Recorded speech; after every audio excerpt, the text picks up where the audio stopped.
ใส่โอ้ย เว้นมา เมื่อวานนี้ชมไปเก็บเล็กตะก ไอ้ ร้า ตัวลิ้นย่างอันนี้อยู่แคมป์น้ำขักอะไรเด็กลิ้นน้ำ โอ้กำลังตามมากำลังกินหอด แต่เราจบตายยากนี่เรากันอยู่แบบนี้ตายเลยกัน มันเอาเวียดตัวก็เข้าใจบ่เชียว อ๋อเป็น อา บัง ก้ คั อบ ยให้มันเอาเวียดมาเขาสิไปให้ตัวพัง โอ้มึงเก่งเบียดมันอ่ะ อาก้อยเขาเฮียนมาคู่มือเขาช้อนเท้าพอเขาจ้างไงจ้างให้เขามาช้อน โอ้พ่อเป็นคนรวยเหรอ พอกูรวยกินแกงไดโนเสาร์คู่มือ โอ้เมื่อกี้แกงนั้นเราเช้า ตัวเอาเวียดมาโลดเขาสิไปให้มันพัง ไรบอกมึงอ่ะ ว่ามาประชาเวียนเขาบ่คลองจักรี โอ้เมื่อวานนี้ข่อยกินจงอ้ำ มือว่านนี่คอยกินงูจงอ้าง โอ้ นะ จงอ้ำ สัมประชาเวียน เห็นลงมากิน ว่ามาอีก โอ้ข่อยจะกินจับเอาตาแมวเลย คอยอยากกินจับหำแล้วก็จับแมว น่า จับแมว ซ้ำนี่ประชาเวียนซ้ำนี่หนึง ดูเรานี่เขามีคนหลักมาหลักจังอ เมื่อวานนี่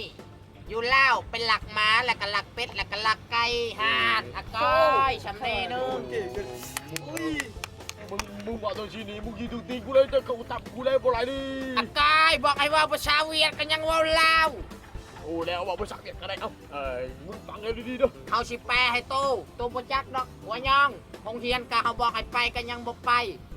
โตบ่ได้เงิน2,000โตบ่ไปโรงเรียนแม่โตเอาให้เอาพัง ไอ้บ้า โอ้ยเนี่ย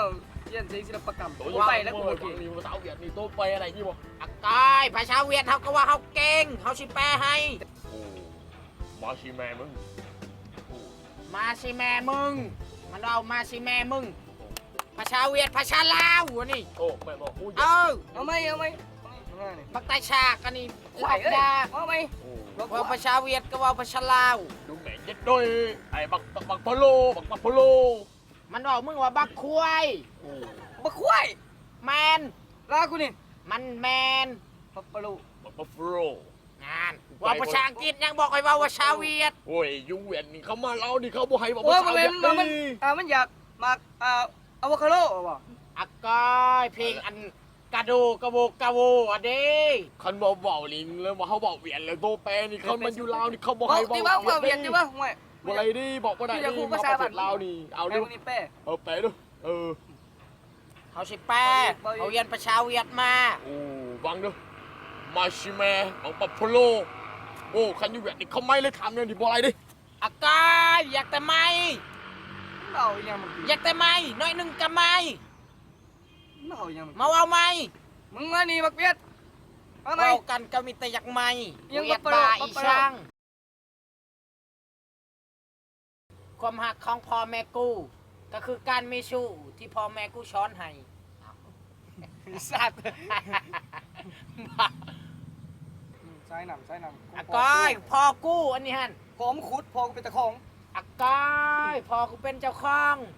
ป้ากับป้าพ่อกูมาไปเรืออันนั้นก็เรือพ่อกูอะก้อยกูพ่อกูครัวไดโนเสาร์ให้กูกินคู่มือ โอ้ยเพื่อนกูนี่พัดเพชรแมวลำต้มยำซ่าแกงจืดในขางนี่อุฟิกา อะก้อยสำนีพอเขาต้มช่างเมื่อกี้นี่เฮากินเฮาก็บ่เห็นว่าหยัง โอ้ยไม่จิ้มเจ้าเยอะกวนเอาง่วงสางมา มึงเอางวงช่างอีหยังกูเอาเผ็ดเอาพลอยมาเห็ดมาจิ้มแคบจิ้มแล้วก็ทิม เออ เว้ย โอ้ยเยอะกูไม่ตู้ท่อบัว กูหน่อยนะกับผู้พอกูจะไปค่ายเวลากูบ่มีเงินกูจะขุดไปค่าย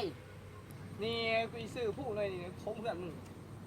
กายเพื่อนกูบักชุงๆผู้หน่อยนี่มันบ่ทมบ่ได้ดอก